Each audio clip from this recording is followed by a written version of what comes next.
We started a new series called Rescue, and our theme verse for this series came from the book of Judah, or Jude, verse 23. And it says, "Have compassion on them and make a distinction between how you live, but others save with fear, rescuing them out of the fire." And so this series has been very specifically pointed to our call as believers in the new covenant to not just live life worrying about ourselves, not to get so lost in self-help we forget what our job is. You know, a lot of times we get challenged to not get lost in the world. You know, don't get wrapped up in the things of the world. But can I bring a word tonight also? Don't get wrapped up in being a believer that you forget about what your job is. Now, I'm all for growth in discipleship and self-help. You know that's in our mission statement, so I'm not saying no to those things. What I'm saying is, in the process of living a new covenant believer's life, please don't forget what the Great Commission was: to preach the gospel and make disciples and teach others all that Yeshua taught us.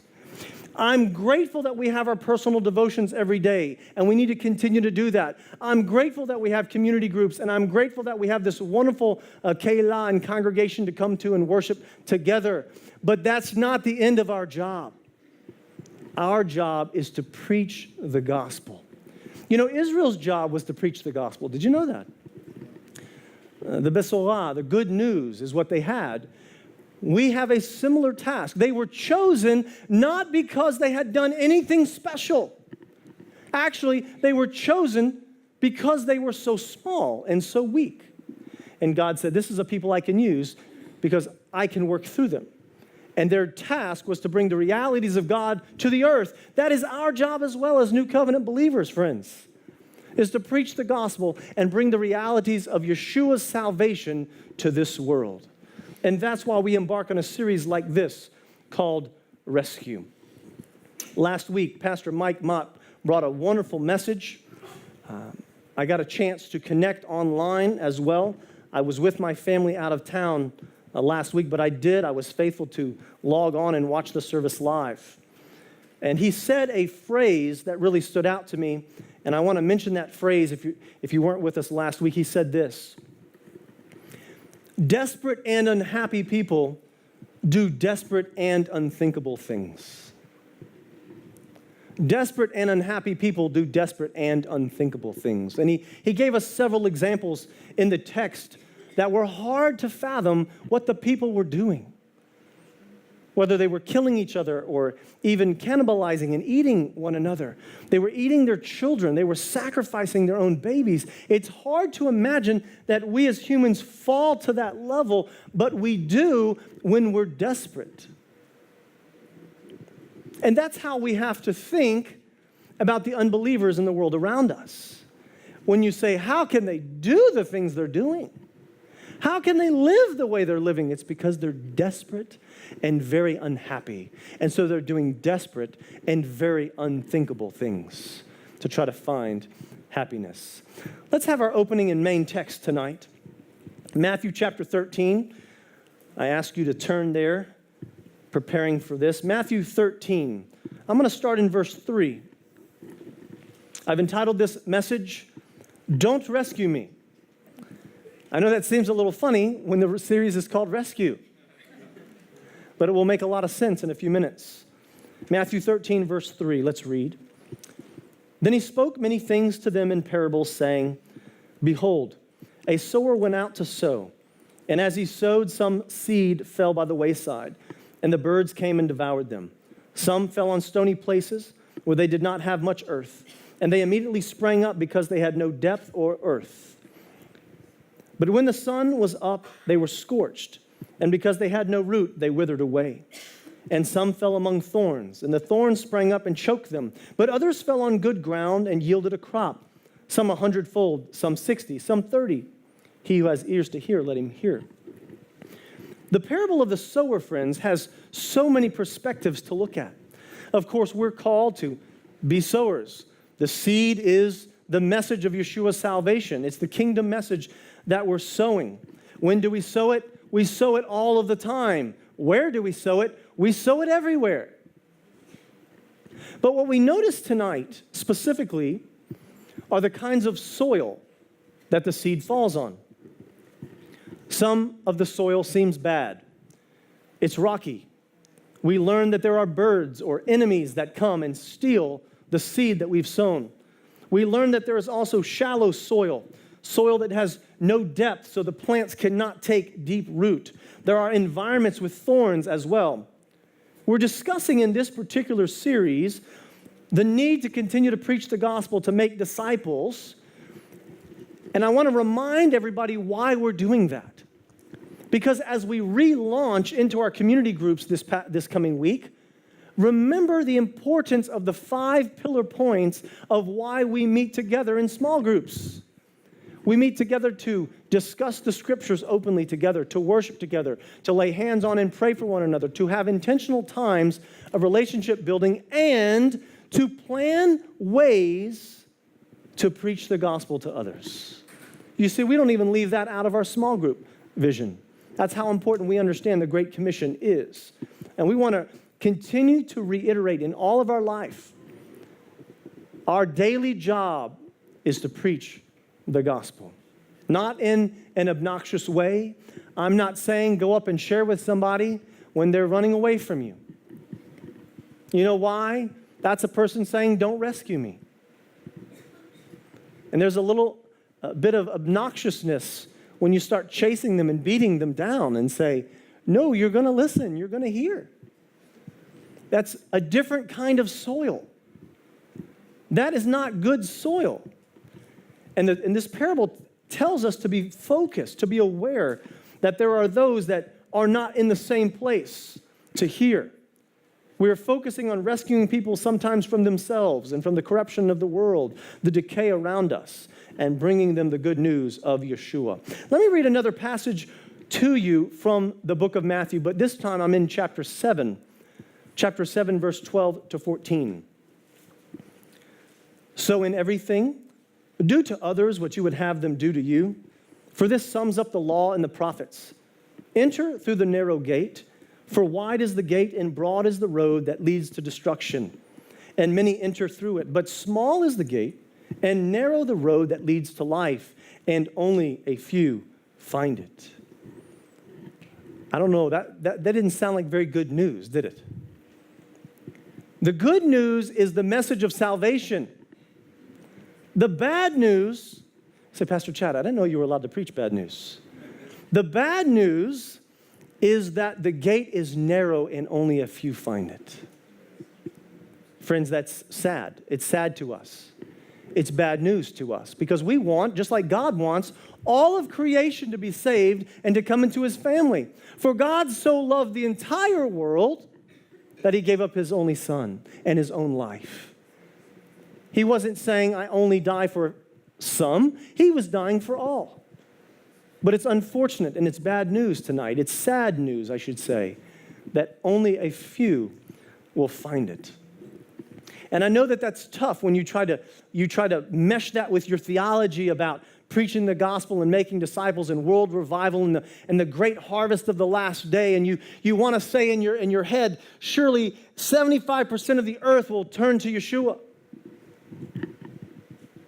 Unfortunately, that doesn't seem to be true from the text because the way is narrow and only a few find it. Now, I do believe in a great harvest at the end of the age. I do believe in great revival. And I believe there are millions yet to come into the family of God.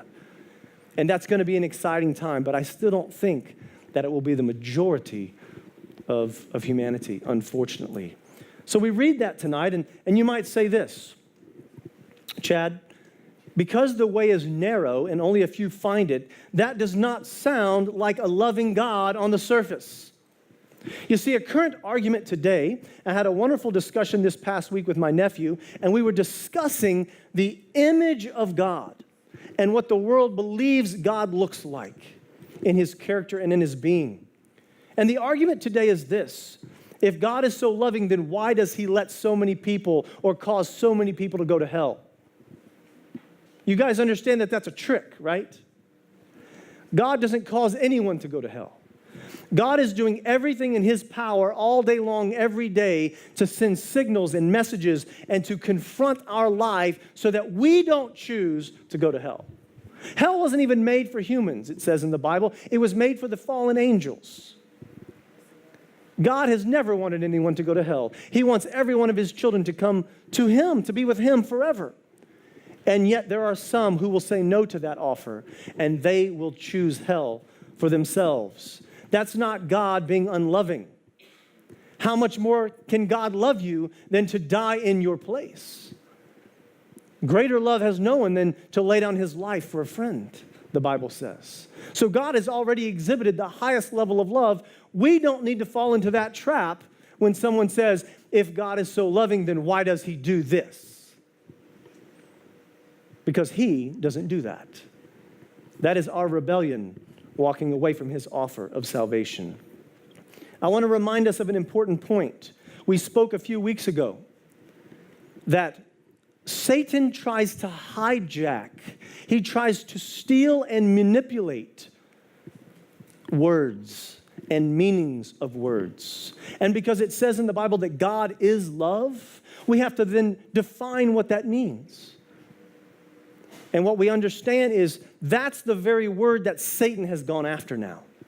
Satan has taken the word love in whatever language you speak, and he has changed the meaning of it. It doesn't meet the definition that the Bible gives anymore in modern society. The Bible says that love is expressed in Yeshua, 1 John chapter 3, verse 16. That he gave up all, he gave up his own life to display his own love. Love your neighbor more than yourself. Do to others what you would have them do to you. You see, we're not the center in real love. We're not the center in real love. Other people, they are the focal point of our love. When we become the center of our own love, we are buying into Satan's definition of love. You know these new marriage vows, right? I promise to be faithful and true to you as long as we both shall love each other. Well, that's great if you have a biblical definition of love, isn't it? But when you don't, when you have a self-centered definition of love, that statement, as long as we both shall love each other, only means until I'm not happy with you anymore and you're not making me feel the way I want to feel. And then I don't love you anymore. Because guess what? In the new definition, I'm the center of the universe. And it's the opposite of God's definition. So when somebody tries to put you in a corner and says to you, how can a loving God do these things? You first have to understand you're probably talking about two different definitions of the word love. And there's going to be no way to communicate that until you agree on this very definition. The good news is Yeshua has come to save anyone. The bad news is that not everyone wants to be saved. We put out a definition a couple of weeks ago. You can find it on the archives. I'll read it one more time. That true love is the genuine pursuit of God's intended destiny for another person, always guided by God's law. Because love has boundaries. When love doesn't have boundaries, we find ourselves doing detestable things. You find yourself lusting for someone outside of your marriage, or looking into things of a homosexual nature, or going down the path of the transgender, or the confusion that Satan's trying to put in front of everybody today, or going after the children and everything that's available to them on TV and the internet today. What's going to stop people from being involved with underage sexuality at this point? What's going to stop people from falling into areas of bestiality and then violence? Nothing's going to stop them. Once you leave God's divine boundaries, there's nothing left to stop you. Desperate people do desperate and unthinkable things.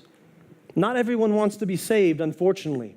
Pastor Chad, I'm going to challenge you on this. I'm not sure that theology holds up in the Bible.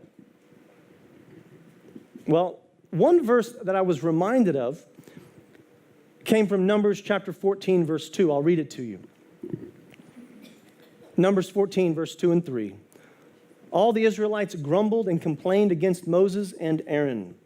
And the whole assembly said to them, "If only we had died in Egypt or in this wilderness. Why is the Lord bringing us to this land only to let us fall by the sword? Our wives and children will be taken as plunder. Wouldn't it be better for us if we went back to Egypt?" Friends, some people don't want to be saved. This is a free people getting their daily bread straight from heaven, watching miracles in front of them with the Red Sea and the Exodus out of Egypt. They're getting water from rocks, food from heaven every day. Their enemies can't touch them. God's provided everything for their salvation, just like He's provided for us. But what they see is, maybe it's better if we go back to Egypt. And it's not just go back to Egypt. Did you catch the phrase here? It doesn't just say, maybe it's better if we go back to Egypt and have this great life. No, it's better if we had died in Egypt. They're comparing dying in Egypt with being free on their way to the promised land under God's protection. They've lost their way. They've lost their balance. And this is one example where we would say some people, just like the different kinds of soil, don't want to be saved. I've often wondered, were there any in the Passover story? And this is me talking, so I'm going to step to the side of the pulpit for just a second. This is just me and my thinking process. I wonder if there was any Israelites in Egypt who said no to the blood. They didn't want to be saved. They didn't think it would work. They thought it was frivolous or silly, and I'm not gonna kill that lamb. I need that lamb. I'm being short-sighted. I need that lamb for all of its materials. I can't see the long-term plan of killing this valuable lamb and putting the blood on my doorpost. That little angel passing through story seems a little bit crazy. There might have been Israelites who did not do what God asked them to do, and therefore they weren't saved in Egypt. We know there were certainly Egyptians who didn't buy into the plan of God there either. If you have ever tried to share the message of Yeshua with another person, by now you have certainly encountered those who do not want to hear this message. Has anybody encountered that? Would you be brave enough to raise your hand tonight if you've tried to share the message of Yeshua to someone and it was clear that they did not want to hear the message? Right. The more you walk with the Lord, the more you're going to find, unfortunately, that is true. I was talking to Pastor Ray this week. He relayed a story, and I'm going to tell the story to you. There was an intersection where cars were coming to a four-way stop at an intersection at a light. And this one lady was driving a truck, and her truck started to smoke. She couldn't see the smoke over her hood, but it began to smoke. A car that was close by had also pulled up to the same light, but he, from a different angle, he could see the smoke coming out of the front of her truck. He realized that there was danger. And at the light, he hops out of his car and starts walking over to her window when he realizes that she's in the car all by herself, and this is about to look a little bit weird. But he keeps his eye on the smoke, realizing that danger's not too far into the future. So he goes ahead and he pushes past what might feel strange and awkward. And as he gets closer to the car, she rolls that window up. He gets a little closer, and she starts waving her hands like, "Get away from me, get away from me." Grabbing a cell phone, hey, maybe she's going to call the police or something.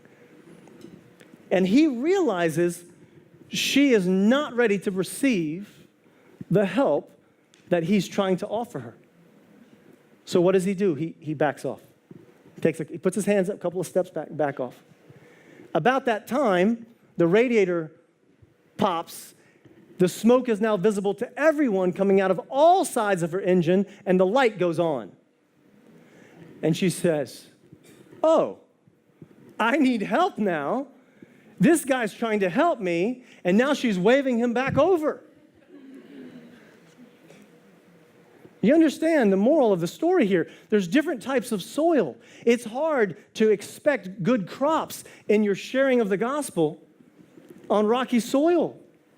Because you might be speaking to a lady who doesn't know her car's about to blow up until she realizes, oh my goodness, my car's about to blow up.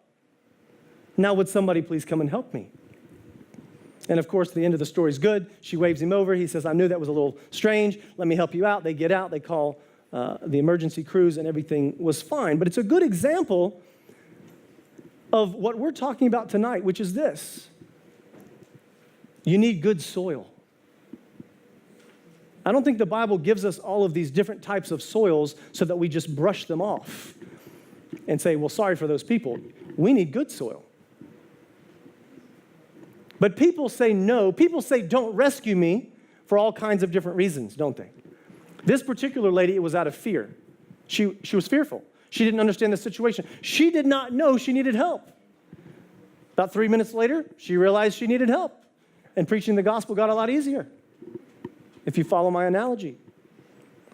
My wife, Rebecca, she's a nurse by trade, those of you that know her.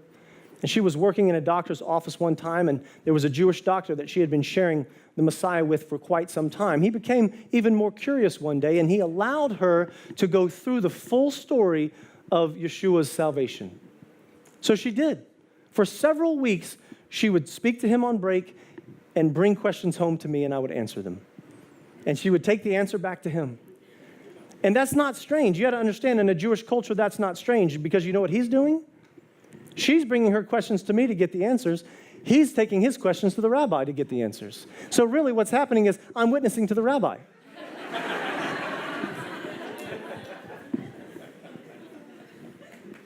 So at the end of a couple of weeks of this dialogue between me and the rabbi with these two proxy people in the middle, the doctor says to my wife, this is a great story. It makes sense to me. I get it. I can even see it being true. And my wife says, would you like to receive Yeshua as the Messiah sent from God to save you from sin? And he says, no. And she said to him, I'm lost. I don't understand. I'm sorry. You just told me it was a great story. You understood it. You see how it could be true. But you're saying no, and I don't understand. Why would you say no? And he said, no, I believe it could be true. He said, but by me saying yes, I got to change everything in my life. You know, I'm a Jewish man, and I go to synagogue, and I could lose my job. I could lose my membership at the synagogue. My wife might lose her job, and my kids might get kicked out of Hebrew school, and etc. All these reasons why he was holding inside of himself and saying, I can't say yes. Fear, the challenges that we face. Why would some people say no when it seems like such a low-risk proposition? You know, I'm a pretty logical guy. Those of you that have gotten to know me a little bit, and my logical brain likes to kick in. I love columns and rows. I like things at right angles on my desk, so please don't come mess up my desk. I try to think cleanly and in outline forms. I live a bullet-pointed life. When people come to me with a story, if it's too long, I'm going to tell you, hey, can you put that in bullet point form for me? Got a lot of responsibilities. Can you speed that up a little bit? And this low-risk logic was hitting me, and I was saying, listen, when I'm sharing the gospel with somebody, I don't understand what the barrier is. If I am sharing the gospel with person A, I say to them, listen, if I'm right, then you're in big trouble. But if you're right and there is no God, then so what? No consequence. So why wouldn't you want to take the logical approach anyway? It's a low-risk proposition. But not to them, it's not. In logic, it is, but not to them. We could blame pride because Satan, of course, being the father of these lies, had perpetrated the lies and the pride in the beginning. But listen to what Matthew 13:54 says. Yeshua returned to Nazareth, which was his hometown. And when he taught there in a synagogue, everyone was amazed and said, where does he get this wisdom and the power to do miracles? Isn't that a great verse? Yeshua's in the synagogue in his hometown in Nazareth, and he's sharing, and they say, We are amazed at your teaching. We are amazed at your wisdom. We are amazed at your miracles, and we're amazed at your power. Sounds a lot like the doctor to my wife. That's a great sounding story. This verse sounds like it's headed in a good direction. They're amazed at his teaching, amazed at his wisdom, miracles, and they're amazed at his power. The next verse says, then they scoffed at him. He's just the carpenter's son. And we know Miriam, his mother, and his brothers, Yaakov, Yosef, Shimon, and Judah. All his sisters live right here among us. Where did he learn all of these things? And they were deeply offended and refused to believe in him. Deeply offended. Did you see how quickly we got from amazed at his teaching, wisdom, power, and miracle? Amazed. I'm offended now. Boy, my sarcasm would have kicked in big time. For which one of my miracles are you offended? You know, Yeshua does say that later in the book of John, by the way. For which one of my miracles are you stoning me? I appreciated that slight sarcasm coming from God. We are made in his image, by the way.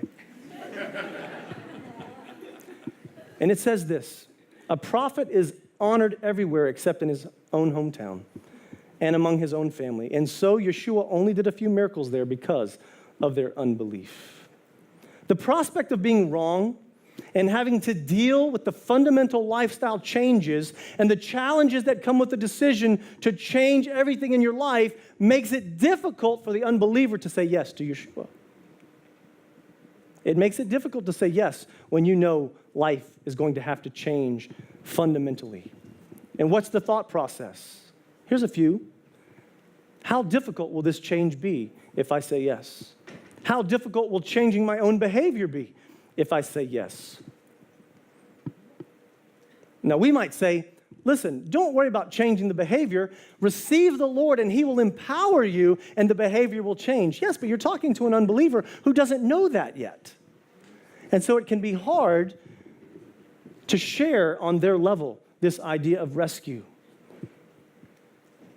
Remember, the soil is different. Good soil might remember that. But rocky soil, shallow, thorn-filled soil, they don't understand some of these principles as you're speaking to them. When you say to someone, receive the Lord, are they receiving the message that says, I'm wrong? I'm a wrong person? I'm a bad person? Is it attacking my being, my inner man, my personality, my core, my essence? And there's another battle. The other battle is what life looks like. Come on, stay with me a little bit. What life looks like to the unbeliever that you're trying to rescue. As believers in Yeshua, would you agree with me that you face daily battles? Okay, so we face daily battles together. The enemy's coming against us on every side, right? Because we're a threat to his kingdom and to his property. But you know, unbelievers aren't really a threat to his kingdom and his property. He's not attacking the unbelievers the way he's attacking us, because they're not a threat to him. And that's why it can look like many times like the life of the unbeliever looks a lot better than ours. In Psalm 73, Asaph, the songwriter, he writes, surely God is good to Israel, to those who are pure in heart. But as for me, my feet came close to stumbling. My steps had almost slipped. For I was envious of the arrogant as I saw the prosperity of the wicked. This is also something that's difficult to get through when we're talking about rescuing others, is what life looks like to them. Because in their mind, if their life hasn't moved to a desperate place and they see something different and better in our life, the soil may not be ready yet. But here's what we do know. We know that the wages of sin is death. Amen? That anyone who continues to live in sin will eventually face the decay of sin on their life. We don't know when and we don't know how, but eventually sin will decay in their life. It may hit them in their professional life or in their financial life, at their home. Maybe it hits them with their friendships or their relationships or even their health. At some point, sin will hit them, and they will realize that they need help. They will realize they need to be rescued. I think this is why Yeshua spent so much time with the poor, with the downtrodden, with the outcast, and with the diseased. Because when he spends time with those people, he doesn't have to convince them that they need help. They already know they need help. Yeshua found the good soil. Are you with me tonight? Our job is to preach the gospel and make disciples, and we're sowing seed everywhere. But one of our tasks is to find the good soil. That's what Yeshua did. He found it. And he found it among the poor, among the needy, the homeless, and the diseased, because their heart was already ready.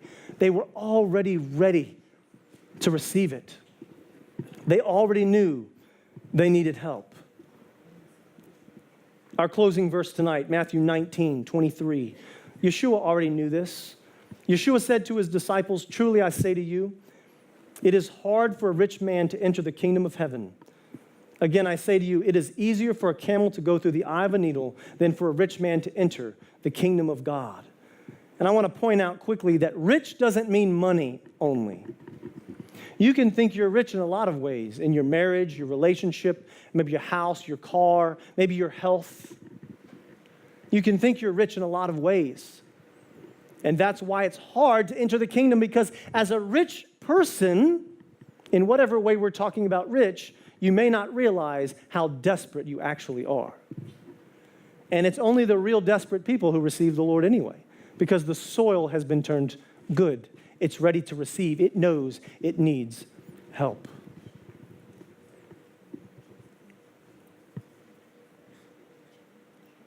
Now, how do we find the good soil? Friends, we look for it. I don't know that I've ever heard a sermon like that before. I don't think that I'm the first one that's ever thought of it, but I've never heard someone say that to me before. Look for good soil. Hunt it down. Why else are you still here? We're believers already in this room, predominantly. So why are we here? If it's not to find the good soil and make sure they hear the message of Yeshua. If we want to feed the poor, friends, guess what? You got to find the poor.